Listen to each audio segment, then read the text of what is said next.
பீகார் தொழிலாளர்கள் குறித்த பிரதமர் மோடியின் பேச்சுக்கு தமிழக தலைவர்கள் கடும் எதிர்ப்பு தெரிவித்துள்ளனர். அதே நேரம் பிரதமரின் பேச்சு திரிக்கப்படுவதாக பாஜக தலைவர்கள் கூறுகிறார்கள். தமிழ்நாட்டுக்கு தேர்தல்னா உடனே குரல்ல அவர் சொல்ற குரல் தமிழுக்கும் புரியாது, அவருக்கும் புரியாது. அப்படிப்பட்ட குளறுபடியான தமிழில் பேசுங்க ஏமாத்துவார். ஆக தமிழ் மண் நாங்கள் வெளிப்படையாக இன்னைக்கும் சொல்றோம், இந்தியை திணிப்பை தான் நாங்கள் எதிர்த்தோமை தவிர எந்த காலத்திலும் இந்தியை எதிர்த்ததில்லை. இந்த அண்ணா காலத்திலிருந்து இன்று வரை நாங்கள் தெளிவாக பதில் சொல்லி வந்திருக்கிறோம். நாங்கள் இந்தி திணிப்பை எதிர்க்கிறோம் என்பதற்காக நாங்கள் இந்திக்காரர்களுக்கு விரோதி அல்ல.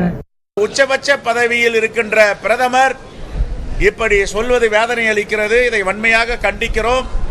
தமிழர்களையும் தமிழ் மண்ணையும் இப்படி அவர் மோசமான நிலையில் விமர்சித்திருக்கிறார்.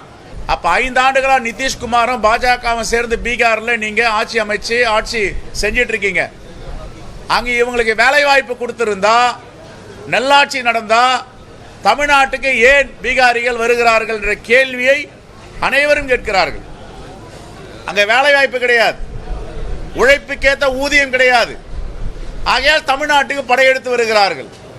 வந்தாரை வாழ வைக்கும் தமிழகம், தமிழ் மண்ணில் அவர்கள் மகிழ்ச்சியாக இருக்கிறார்கள். ஒடிசாவிலே போய் ஒரு IAS அதிகாரி தமிழ்நாட்டை சார்ந்தவர், அவர் ஒடிசாவை ஆளுவதற்கு நீங்கள் அனுமதிப்பீர்களா என்று அமித்ஷா போன்றவர்கள் எல்லாம் பேசினார்கள். ஆகவே இவர்கள் வெறும் வாக்கு வங்கி அரசியலுக்கான உத்திகளையே கையாளுகிறார்கள். மக்களுக்கு இடையிலே பாகுபாடுகளை உருவாக்குகிறார்கள், மோதலை உருவாக்குகிறார்கள். அதுதான் பிரதமரின் அணுகுமுறையாகவும் இருக்கிறது என்பது அதிர்ச்சி அளிக்கிறது. பாரத பிரதமர் தமிழர்கள் என்று எந்த இடத்திலும் சொல்லல.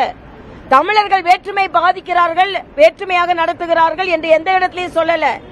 திமுகவும் திமுக கூட்டணியை சார்ந்தவர்களும் தமிழ்நாட்டில் பீகாரை சார்ந்த மக்களை இழிவுபடுத்துகிறார்கள் என்ற உண்மையை பதிவு செய்திருக்கிறார். உங்கள் அமைச்சர்கள் இப்படி பேசி இருக்கிறார்கள், இல்லை என்று சொல்லுங்க.